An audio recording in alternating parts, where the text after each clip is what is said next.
We're going to make and assemble our nachos. So beef barbacoa nachos. So we're going to you get a whole, basically cooked chunk of beef barbacoa. You're going to heat this, keep it in the residual liquid and the fat. It's all flavor. So all you're looking to do is just like our pot roast, shred it and dispose of any, like unsightly veins, heavy fat, those sort of things. And when I refer to the fat, I mean you can see like the red flavored fat here that's rendered down and essentially seasoned. So you're going to keep this hot on the hot well, just like you do, beer cheese, crab dip, all those kind of things. For today's purposes, I do have it portioned to 4 ounces, just so you can kind of get a visual of how much that is. So this is going to be a little more of a traditional nacho. Okay, so we're going to start with our chips that we make and fry every day, hopefully. So this is ancho powder, right? So all this is our ancho chili seasoning put in a spice grinder, and it's pulverized essentially to a powder. Okay, what I did is I actually took the lid off of I think it was our dry mustard powder, something with smaller holes. Okay, so all I did was transfer the lid and just exchange them. So you're gonna put your chips in a bowl and you're gonna pretty aggressively season them. This stuff's a little salty, so it's gotta be a little careful. So again, just gonna season them. It gives them a little bit of almost like a Dorito kind of flavor going on, if you will.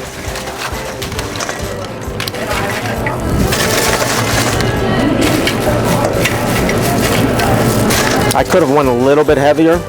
Again, a little more aggressive. All right, so from here, I'm going to take cheddar jack. Top with cheddar jack. This is really the only thing that's going in the oven. Everything else will already be hot or cold and assembled onto the nachos. Okay, so from here, they just go into the oven just to melt the cheese.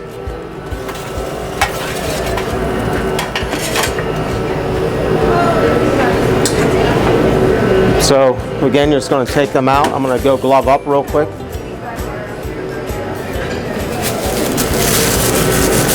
So again, this product should be held hot, but for right now, for picture purposes and videos and all those kind of things, I did heat it, shred it and heat it.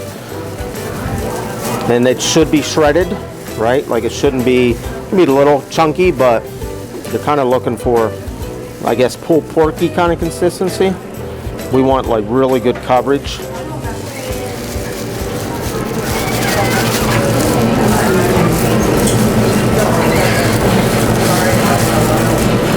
So this is why it's important that it's hot, because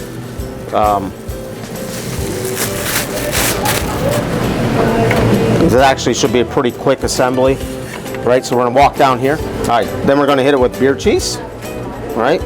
Very important, just make sure your beer cheese is, definitely no thicker than this. I'd say this is probably the thickest you're gonna wanna go. Approximately 5 ounces, okay? Sliced jalapenos. Don't mind my fingers here, I'm just kind of slightly placing for picture purposes. Fresh jalapenos.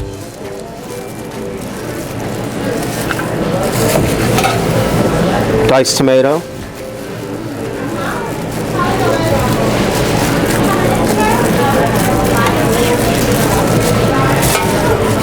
Then we have sour cream. So a note about the sour cream. I'm sure 99% of you watching have been to Chipotle, right? And you see how their sour cream is kind of not as thick. It's more like viscous, I guess. So what you do is you actually just want to take the sour cream, and you just want to whip it, right? So you're trying to incorporate everything and make it a little softer. And you'll see I'm going to make a mess on the counter here, right? So it actually comes out a lot better.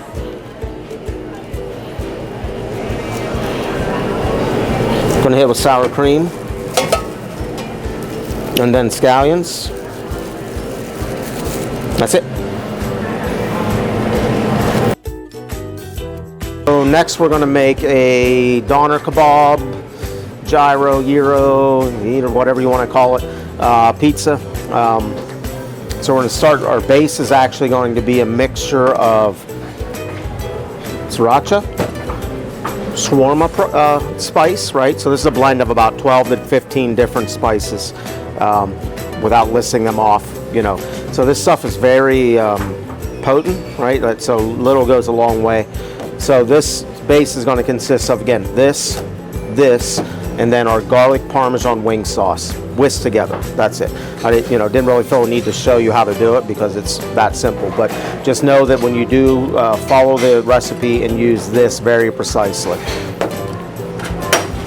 So, base, 3 ounces. Does not need a lot. It's a little spicy. Shawarma spices really come through.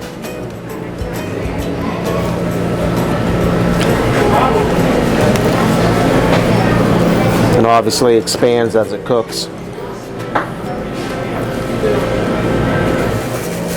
Already cooked, prepared beef and lamb shaved gyro meat. Okay, 2 portions for 16, 1 portion for a 10-inch or whatever we're calling them nowadays.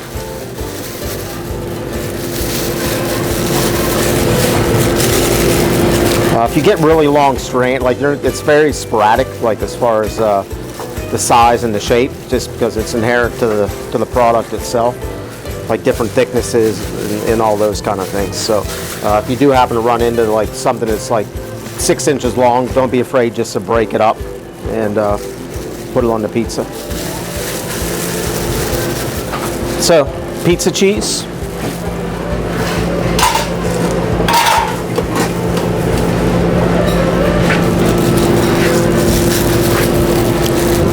Miss Natalia, is that enough? Yeah. Pizza cheese, a little bit of feta.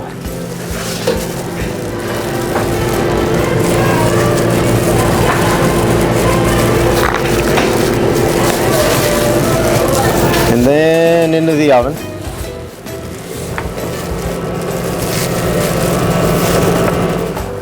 All right, so the pizza just came out of the oven. So we have our cold ingredients, right? So we have really fine julienne, onion, if you will. We just don't want to serve anything like thick sliced, save those for cheeseburgers and things like that. So onion, diced tomato, fairly substantial.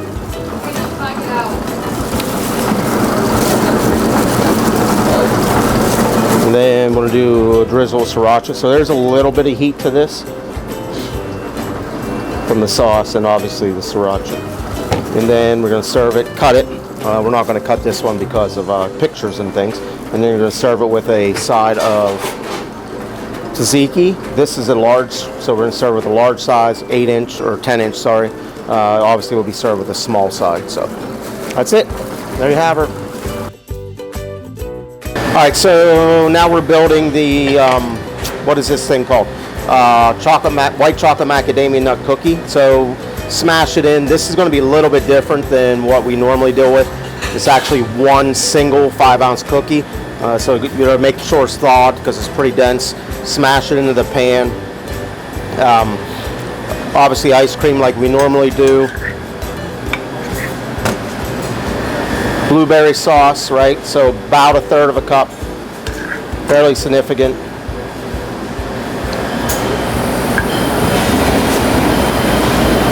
I'm gonna do a little bit of whipped cream.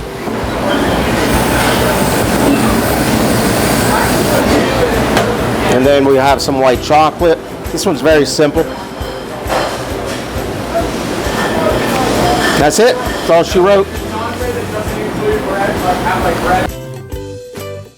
We're going to pair our chicken and waffles. So we have fresh chicken tenders. They'll come in packs of 3 pound per pack. We're going to use 4 tenders per order. And we're going to use a pre-dip mix, right? So this is actually a powder that you mix with water. There'll be a recipe. It's got to make sure you mix it well. And then it does have a tendency to separate as it sits. So you just got to make sure before you dip the chicken tender that you whisk it and mix it really well, because you'll just end up with basically water and nothing will adhere properly. So we want it to actually be the correct consistency when you're getting ready to put it in into the spicy breader, which is the next thing, which again is already comes prepared. So you're just going to go pre-dip, which we're going to make here, pre-dip, breader. We're going to do these to order, so you're going to have to set up a little bit of this station on your, on your fry station. Tenders you can hold portioned. Then we have our Liège waffles, right? So these are different than like a Belgian. They're a brioche dough. They're very sweet, very dense, very good. So we're going to start by making our tenders.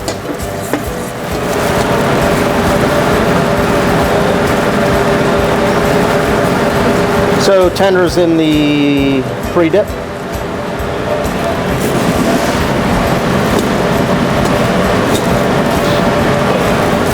And you don't have to be very gentle with these, because you kind of want to get, cracks and crevices and, things that make fried chicken.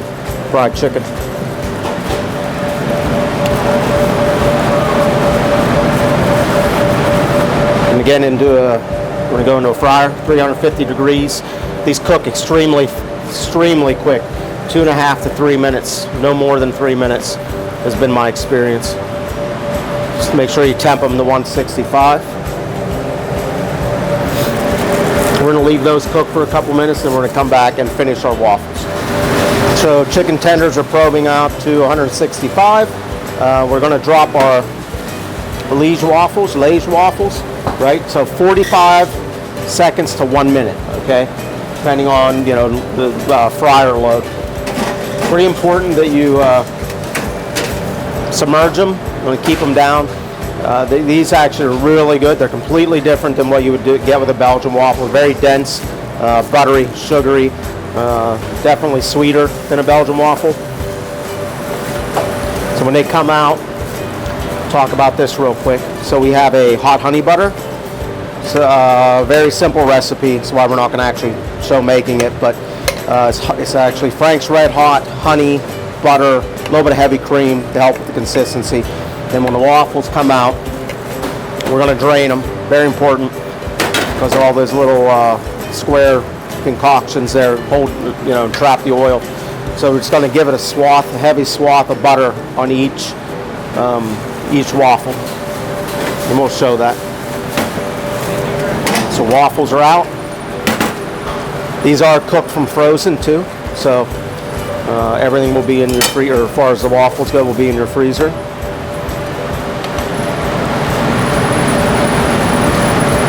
Like, this does not have to be pretty. These want butter and waffles. And a lot of fried chicken.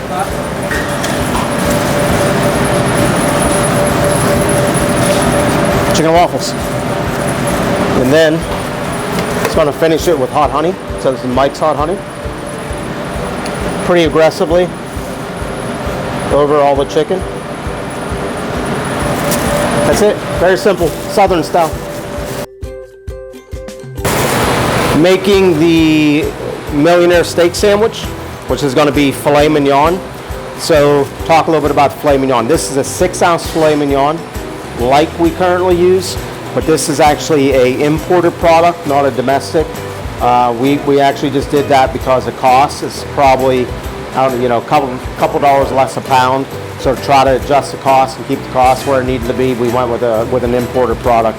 So there's a little bit of prep that needs to be done in advance, and all we're going to do is open the filet mignon up, right? So same exact cut, kind of center cut. I like to take them and just roll them slightly, so it kind of flattens it out. And all we're going to do is cut them directly in half. So you end up with 2 medallions. So that's one order. There's a little more that's going to come with this after cooking, but this is going to be the gist of it. So cut them, bag them until you're ready to cook them.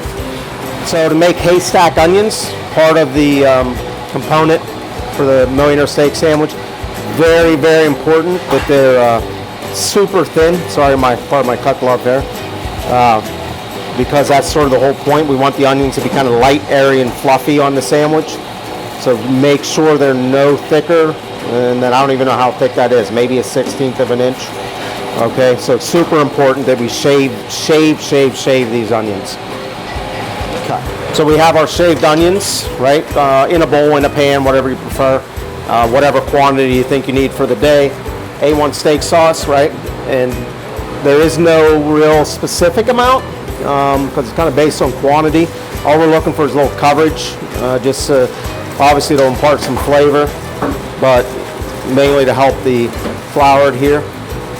Just looking for a little bit, okay? Make sure every piece of onion is coated. And then we have flour, unseasoned flour, right? You always want like double the amount of flour to onions because we're really gonna, once we put the onions in there, we're gonna kind of get in there and really work it with our hands.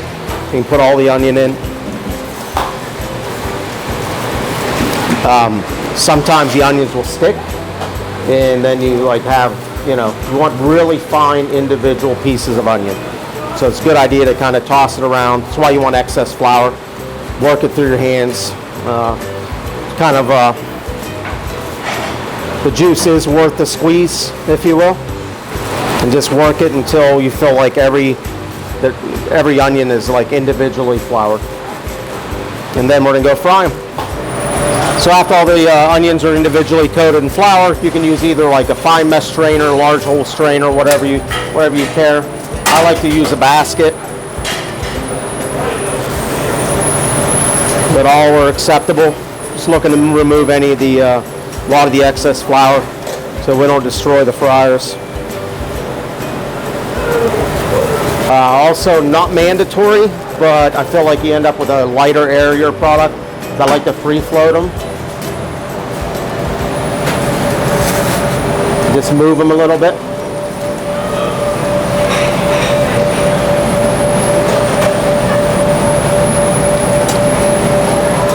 So we're about done. See the color, golden brown, right?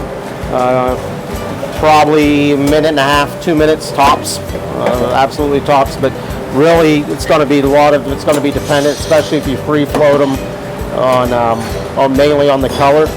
So this is not something I, recommend that you throw in the fryer and then walk away for 10 minutes.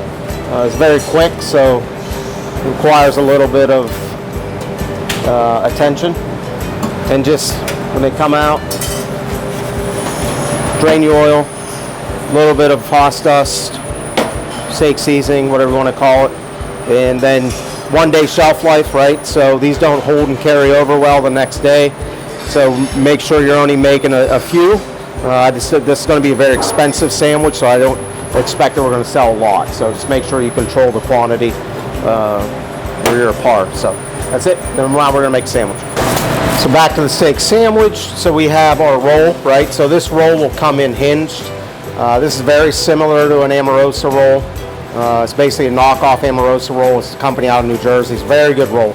So we're just buttering, toasting on the flat top.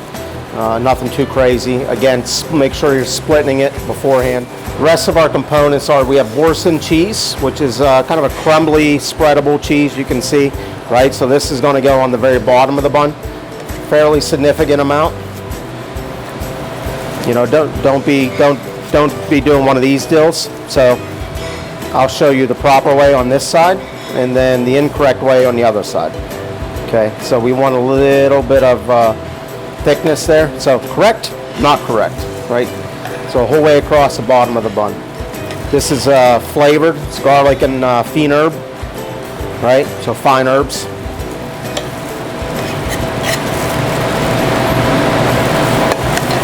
And then we have our filet mignon. This has been cooked, right? You guys know how to cook filet mignon, so there was really no reason to show it again. So, still rolling. All right. So we're going to take the filet mignon. You can see I've done one already. We're going to split it in half again, right? And now you're just going to lay it. We're going to put that one there, just to cover the bun.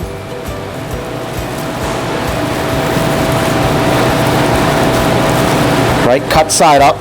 We want to see, see the nice doneness. And then now we have a green peppercorn sauce.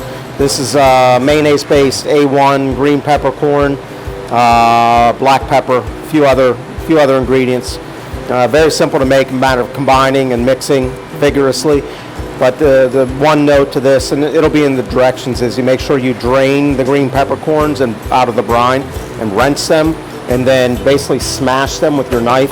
Again, not difficult, not really worth including in a video, but it is good to talk about. So then we're just going to top with the green peppercorn.